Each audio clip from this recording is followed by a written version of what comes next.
Hello दोस्तों, knowledge hub social media platform से जुड़े हुए सभी सम्मान्य साथियों को सादर नमस्कार, सादर अभिवादन। मैं ब्रजेश कुमार पटेल लंबे समय से आप लोगों के बीच भारत में 1967 के लोकसभा चुनाव के बाद का राजनीतिक परिदृश्य और इसी के साथ 16 राज्य विधानसभा चुनावों के बाद जो वहाँ का राजनीतिक घटनाक्रम हो रहा है, मुख्यमंत्रियों की नियुक्ति हो रही है, सरकार का गठन हो रहा है, समय समय पर सरकारों का पतन होता रहा है। इसमें राज्यपाल की भूमिका सकारात्मक रही या नकारात्मक रही। राज्यपाल केंद्र के प्रतिनिधि के रूप में ज़्यादा काम कर रहे हैं या राज्य में संवैधानिक प्रधान के रूप में जो भारत की संघीय व्यवस्था है उसका अनुपालन सही ढंग से हो रहा है या नहीं हो रहा है। क्या केंद्र सरकार या जो केंद्र में जिसकी सत्ता है, क्या वो जो विपक्षी दलों की सरकारें हैं उनको कार्य स्वतंत्र रूप से करने दे रही या नहीं करने दे रही, इन सब पर लगातार हम लोग चर्चा कर रहे हैं। इसी बीच हम लोग आगे बढ़ करके 1977 का जो राजनीतिक परिदृश्य था वहाँ पहुँचे थे, लेकिन अभी मैंने विचार किया कि भारत का एक बहुत महत्वपूर्ण राज्य राजस्थान, वहाँ की जो 1967 की राजनीतिक स्थिति थी, राज्य विधानसभा के चुनाव के बाद जो वहाँ राजनीतिक परिदृश्य था, उसकी चर्चा भी मुझे बहुत ज़रूरी लगी। इसलिए आज हम लोग राजस्थान के 1967 के विधानसभा चुनाव को लेकर चर्चा करेंगे। जैसा कि हम सभी जानते हैं कि वर्तमान समय में राजस्थान भारत का क्षेत्रफल की दृष्टि से सबसे विशाल राज्य है, जहां भारत का कुल क्षेत्रफल 32,87,263 वर्ग किलोमीटर है। उसमें राजस्थान 3,42,239 वर्ग किलोमीटर क्षेत्रफल के साथ पहले पायदान पर है। और इसकी जो भौगोलिक स्थिति है, अरावली पहाड़ियों से घिरा हुआ है, थार का रेगिस्तान है यहाँ पर, और इन्हीं सब परिस्थितियों के कारण यहाँ की जनसंख्या थोड़ी सी कम है। अगर हम 2011 जनसंख्या आंकड़े को देखें तो उस समय यहाँ पर 6,85,00,000 समथिंग जनसंख्या थी। तो ये सारी चीज़ें हैं। और अगर वर्तमान समय में देखें तो वहाँ पर कुल 25 लोकसभा सीटें हैं, और अगर इसको गुणांक के हिसाब से देखें तो 200 वहाँ पर विधानसभा सीटें हैं, क्योंकि जो 1952 में परसिमन आयोग बना, फिर 1962 में बना, फिर 1972 में बना, और उसके बाद 2002 में बना, और इसमें परसिमन की प्रक्रिया 2026 की शुरू होने वाली है।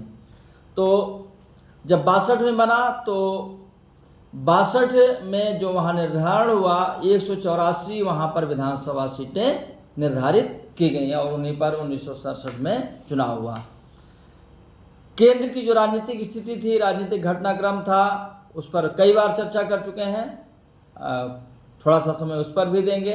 देखिए कि स्वतंत्रता के बाद लगातार कांग्रेस पार्टी की सरकार बनती रही, चाहे 1952 का चुनाव हो, 1957 का चुनाव हो, लगातार नेहरू जी प्रधानमंत्री बन रहे हैं कांग्रेस से।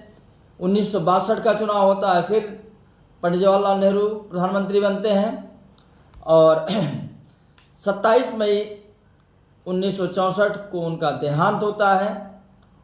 और उसके बाद राजनीतिक उठापटक के बीच गुलजारीलाल नंदा जी कार्यवाहक प्रधानमंत्री बनते हैं, और उसके कुछ समय बाद जय जवान जय किसान का नारा देने वाले बहुत ही popular prime minister Lal Bahadur Shastri देश का नेतृत्व करते हैं। वो मात्र 18 महीने देश के प्रधानमंत्री रहते हैं, और ताशकंद समझौते के बाद उनकी मृत्यु हो जाती है। ये सारी घटनाएं हैं।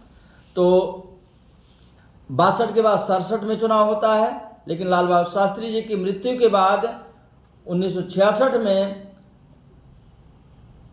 इंदिरा गांधी जी देश की प्रधानमंत्री की बागडोर संभालती हैं, और इस समय कांग्रेस में एकदम कटुता की स्थिति आ जाती है, अंतर्विरोध की स्थिति आ जाती है, क्योंकि जो सीनियर लीडर्स हैं वो इस चीज़ का विरोध करते हैं। और सबसे आगे इसमें खड़े हैं मोरारजी देसाई। और इसी में एक साल बाद 1967 का चुनाव आ जाता है, और 1967 का जब चुनाव आता है, चुनाव में जो आंतरिक खींचतान है उसका सीधा सीधा प्रभाव लोकसभा चुनाव और विधानसभा चुनाव पर पड़ता है। जो कांग्रेस पहले 350 के आसपास सीटें जीत करके आती थी, अब वो 282-83 सीटों पर आ जाती, किसी तरह उसकी सरकार बनती है, और अभी भी खींचतान वहाँ पर जारी है। और अब 67 में ही 16 राज्यों में विधानसभा चुनाव है, जिसमें राजस्थान भी शामिल है। अब वहाँ क्या परिदृश्य है? वहाँ कुल 184 सीटें हैं, और वहाँ मोहनलाल सुखाड़िया के नेतृत्व में, जो कि 54 से ही वहाँ मुख्यमंत्री बन रहे हैं, और 67 का चुनाव भी उनके नेतृत्व में वहाँ पर लड़ा जाता है। और कांग्रेस को 184 सीटों में 89 सीटें मिलती हैं, लेकिन उनका एक जो विधायक है 2 सीटों से जीत करके आता है। इस प्रकार से उनकी संख्या 88 रह जाती है। और अगर देखें तो जो स्वतंत्र पार्टी है उसके पास 48 सीटें हैं, और जनसंघ, भारतीय जनसंघ के पास 22 सीटें हैं, और कुछ छोटे दलों को मिलाकर के एक गठबंधन जो उनका बना था महारानी गायत्री देवी के नेतृत्व में, दावा उनका 95 सीट का था। 93 सीट चाहिए थी बहुमत के लिए। राज्यपाल के पास जो दावा पेश किया गया, कांग्रेस सबसे बड़ा दल था, लेकिन उसके पास अभी सीटें कम थी बहुमत से, इसलिए जो गठबंधन था उन्होंने अपना दावा पेश किया कि मेरे पास 95 सदस्य हैं और हमें सरकार बनाने का मौका दिया जाए। लेकिन राज्यपाल डॉक्टर संपूर्णानंद ने, जो कि कांग्रेस से उत्तर प्रदेश के मुख्यमंत्री भी रह चुके थे, मैं बताया पहले भी कि राज्यपालों की भूमिका सकारात्मक और नकारात्मक दोनों थी। तो संविधान में प्रावधान है कि राज्यपाल अपने विवेक से निर्णय ले सकता है अगर किसी भी दल को बहुमत नहीं मिला है। तो यहाँ पर वो स्वतंत्र थे, लेकिन कहीं ना कहीं नकारात्मकता हावी थी, क्योंकि जब 95 सीटों का दावा किया जा रहा था तो गठबंधन सरकार को मौका दिया जाना चाहिए था। लेकिन उन्होंने ये तर्क दिया कि मैं अपने विवेक के आधार पर सबसे बड़े दल को क्या कर रहा हूँ, आमंत्रित कर रहा हूँ। बाद में वो चाहे बहुमत सिद्ध कर पाए या ना कर पाए, फिर दूसरे दल को हम मौका देंगे। जैसे ही मोहनलाल सुखाड़िया को उन्होंने मौका दिया और उन्होंने शपथ ग्रहण किया, उसके बाद राजस्थान का माहौल एकदम गर्मा गया। चारों तरफ आंदोलन शुरू हो गए, खास तौर से जयपुर, राजधानी जयपुर में हिंसक वहाँ पर विरोध प्रदर्शन हुए, जिसमें पुलिस की गोलियों से बताया जाता है कि 9 लोगों की मौत हो गई और आगजनी हुई। चारों तरफ चर्चा का विषय बन गया, और हार करके राज्यपाल ने क्या किया, राज्यपाल ने वहाँ पर राष्ट्रपति शासन की सिफारिश की। केंद्र सरकार भी इस चीज़ को लेकर के हिल गई थी, और अल्पकाल के लिए वहाँ पर राष्ट्रपति शासन लगाना पड़ा। और कुछ समय के बाद क्या हुआ, राष्ट्रपति शासन काल में ही, क्योंकि केंद्र में कांग्रेस की सरकार थी, यहाँ पर भी इनके पास संख्या थी, कुछ ही विधायक कम थे। 54 से मोहनलाल सुखाड़िया जी मुख्यमंत्री थे, उनके पास राजनीतिक अनुभव भी था। 38 वर्ष की आयु में वो मुख्यमंत्री बन गए थे। और एक और चीज़ बता दूं कि जो थार का रेगिस्तानी क्षेत्र है उसको हरा भरा करने का जो श्रेय जाता है वो मोहनलाल सुखाड़िया जी को ही जाता है। जो वहाँ पर इंदिरा गांधी नहर परियोजना थी, उसके विकास में उनका बहुत बड़ा योगदान माना जाता है। ये योजना देखिए 1958 में इसका शिलान्यास हुआ था, उस समय से काम शुरू हो गया था। पंडित गोविंद वल्लभ पंत जब गृह मंत्री थे तो उन्होंने इसका शिलान्यास किया था। और जो इंदिरा गांधी नहर पहले राजस्थान नहर के नाम से जानी जाती थी, ऐसे 2 नवंबर 1984 को इंदिरा गांधी नहर परियोजना नाम दिया गया है। तो जो थार क्षेत्र है वहाँ पर जो लिंक नहरें हैं, इंदिरा गांधी नहर है, इन सब का श्रेय मोहनलाल सुखाड़िया जी को जा रहा है। और अब देखिए, अल्पकाल के लिए जो वहाँ पर राष्ट्रपति शासन लगा, वहाँ राजनीतिक खेल हुआ और स्वतंत्र पार्टी के कुछ विधायकों को कांग्रेस पार्टी ने तोड़ कर के अपने खेमे में मिला लिया। जबकि देखिए तो 1952 में जो 10वीं अनुसूची है उसमें स्पष्ट लिखा गया है, लेकिन फिर भी विधायकों को क्या किया गया, लोभ लालच दे करके अपनी ओर मिलाया गया।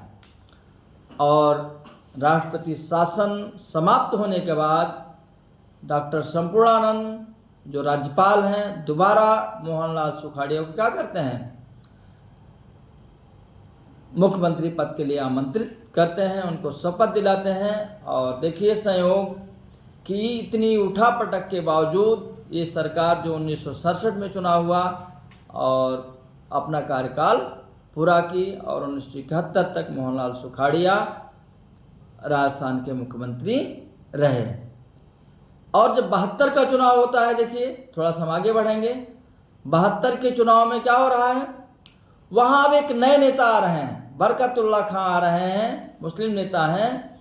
और 71 में इनका कार्यकाल समाप्त होने के बाद इनको क्या किया, राज्यपाल पद दे दिया जा रहा है।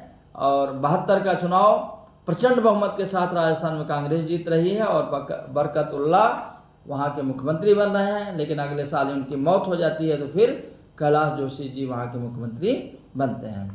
तो बस आज इतनी ही चर्चा, और इस चर्चा को हम आगे अगली सीरीज में बढ़ाएंगे। हम इसको ले जाएंगे 1972 का चुनाव, फिर 1977 के चुनाव के बाद जो राजनीतिक घटनाक्रम हो रहा है कि सरकारें जो क्या की जा रही हैं, 356 के तहत गिराई जा रही हैं, उसकी चर्चा भी हम लोग करेंगे। Thank you.